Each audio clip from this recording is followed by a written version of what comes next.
학교 후배의 동료 그리고 고향 선배를 챙겼다는 보도를 보시고 그럼 자기 이익을 챙기는 지방 의원들은 없었나 이렇게 생각하는 분들 계실 겁니다. 시청 등기 업무의 90% 가까이 독점하고도 몰랐다고 말하는 지방 의원이 있습니다. 그런데 부당 이익이라고 하더라도 돌려받을 방법이 마땅히 없습니다. 이지은 기자입니다. 경기 군포시 의회 이희재 시의원은 법무사로 겸직하며 2016년부터 2019년까지 군포시청의 등기 업무를 도맡다시피 했습니다. 그가 따낸 계약은 군포시 전체의 87%입니다. 이를 통해 3,200여만 원의 수수료를 챙겼습니다.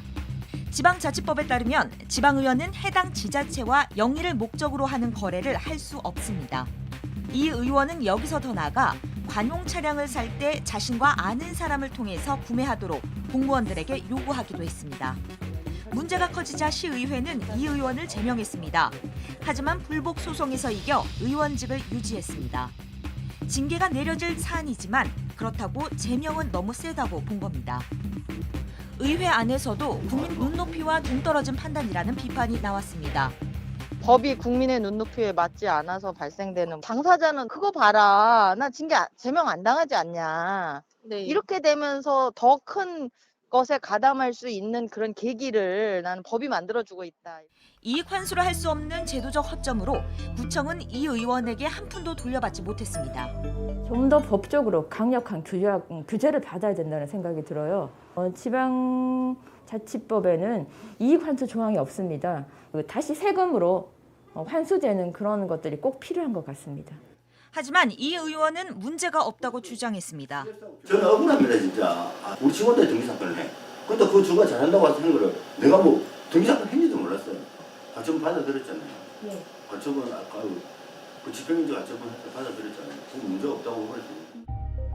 다른 지방의회에서도 비슷한 일이 이어지고 있습니다. 지난해 6월 열린 마포구 의회 복지도시위원회의 회의록입니다. 구청 도시환경국장, 주택과장 등이 참여했는데 서종수 구의원이 질문을 던집니다.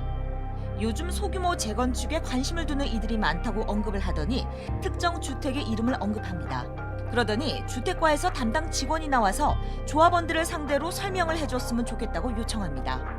평범한 질의 같지만 해당 주택은 서 의원이 소유해 조합원으로 있는 곳입니다.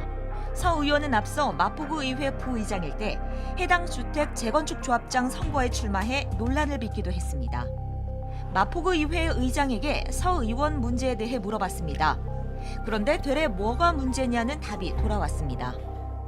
양심 없는 말입니까? 내 재산 내가 지키면서 내가 한다는데. JTBC 이지은입니다.